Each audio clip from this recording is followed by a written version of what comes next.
বুঝছেন তো চাচা, গরমের আরাম ঠান্ডা ঠান্ডা বাতাস। দেখেন চাচা, আসেন নিয়ে যান। মুরব্বী কি করতেছেন? এই তালের পাহা বানাতেছি।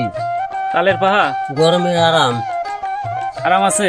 হ্যাঁ, দেখেন এই যে পাহা। এই তালের পাখা বানাইনে আপনার কত বছরের অভিজ্ঞতা? এ না হলে পরে 20 বছর কম না। 20 বছর ধরে পাহা তৈরি করেন? হ্যাঁ হ্যাঁ, আমি হাটে বাজারে সব দেখাই বেশি। গরমের আরাম তালের পাখা, এটি কিন্তু যখন বিদ্যুৎ থাকে না তখন কিন্তু এই পাখার কদর বেড়ে যায়। এক সময় গ্রামীণ মানুষের এই পাখা হাতে হাতে ছিল, যখন গ্রামে কারেন্ট ছিল না।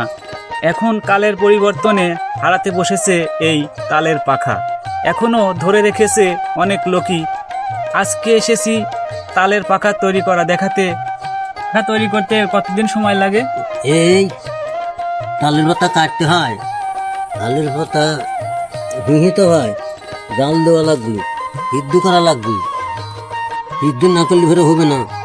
তারপর কিন্তু ফলা উঠেন লাগবে, বাতা চাষা লাগবে, তারপরে সিন বানাইলে লাগবে। বুঝছেন তো চাচা, গরমের আরাম ঠান্ডা ঠান্ডা বাতাস।